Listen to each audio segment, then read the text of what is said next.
అభయ ఆంజనేయ స్వామి ఆశీస్సులతో రాష్ట్రంలోని రైతులు, రైతు బిడ్డలు, రైతు కూలీలు సుభిక్షంగా ఉండాలని అభయ ఆంజనేయ స్వామి వేడుకున్నట్లుగా సర్వేపల్లి ఎమ్మెల్యే సోమిరెడ్డి చంద్రమోహన్ రెడ్డి తెలిపారు.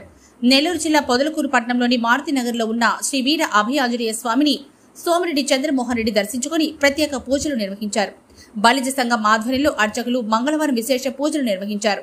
అనంతరం సోమిరెడ్డి చంద్రమోహన్ రెడ్డి మాట్లాడుతూ 4.30 లక్షల క్యూసెక్ల నీరు శ్రీశైలంలో ప్రవాహం వస్తోందని, దానిలో నుంచి సోమశిల, కండలేరు రిజర్వాయర్లకు నీరొస్తుందని 2 రోజుల క్రితం రాష్ట్ర జలవనరుల శాఖ మంత్రికి లేఖ రాశామన్నారు. ఆ రోజే పోతిరెడ్డిపాడు హెడ్ రెగ్యులేటర్కి నీటిని విడుదల చేశారని ఆయన తెలిపారు.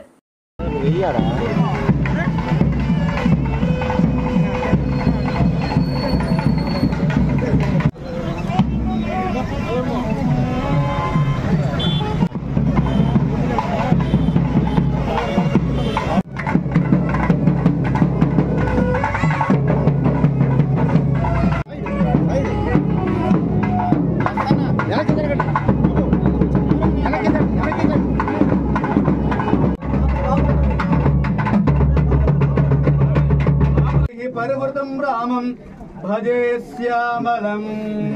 జై శ్రీరామ్, జై శ్రీరామ్.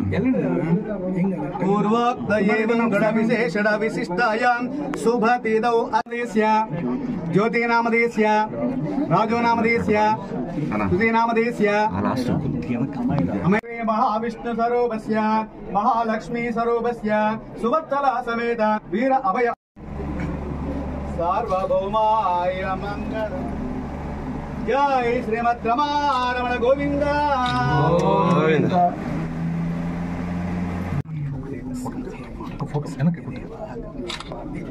విదేవా ఇదం మీకు ప్రాప్తం కాలముచ్చు.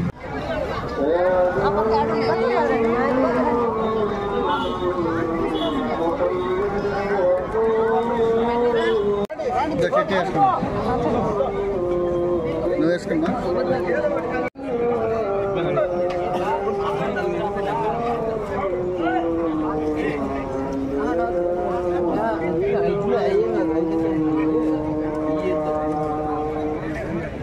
అభయాంజనేయ స్వామి ఉత్సవం ప్రతి మంగళవారం ఒక్కొక్క కుల ప్రాతిపదికన చేస్తున్నారు. చాలా భక్తిగా చేస్తున్నారు. 14 వారాలంట, 14 మంగళవారాలు ఆంజనేయ స్వామి పూజలు. దీంట్లో ఈరోజు బలిజ కమ్యూనిటీ చేసింది. నేను స్వామి గురించి, ఆంజనేయ స్వామి 500 సంవత్సరాలు అయిందంట ఇక్కడ ప్రతిష్ఠింపబడి. అందుకనే లాస్ట్ టైం కూడా వచ్చి రాష్ట్రం అంతా బాగుండాలని కోరుకున్నా లాస్ట్ ట్యూస్డే. ఇప్పుడు 4,30,000 క్యూజిక్లు శ్రీశైలంలో ప్రవాహం వస్తుంది. దాంట్లో నుంచి మనం సోమశిల 0 డెడ్ స్టోరేజ్లో ఉంది, కండలేరు డెడ్ స్టోరేజ్లో ఉంది, ఆల్మోస్ట్ డెడ్ స్టోరేజ్. అటువంటిది ఈరోజు రోజుకి 40 టీఎంసీలు అక్కడ నీళ్ళు వస్తున్నాయి. డెఫినెట్గా మనకు కూడా సోమశిలకి కండలేరుకి నీళ్ళు వచ్చే పరిస్థితి ఉంటుంది. నేను 3 days బ్యాక్ మంత్రి గారికి కూడా లెటర్ పెట్టాను. ఆ రోజే కొంత పోతిరెడ్డిపాడు హెడ్ రెగ్యులేటర్కి వదిలిపెట్టారు కొంత. సో రాష్ట్రం అంతా అభయాంజనేయ స్వామి ఆశీస్సులతో రైతులు, రైతు బిడ్డలు, రైతు కూలీలు, మిగతా ప్రజానీకం అందరూ కూడా సుభిష్టంగా ఉండాలని, వాళ్ళ కుటుంబాలన్నీ బాగుండాలని చెప్పేసి ఆ దేవుణ్ణి కోరుకుంటున్నాం.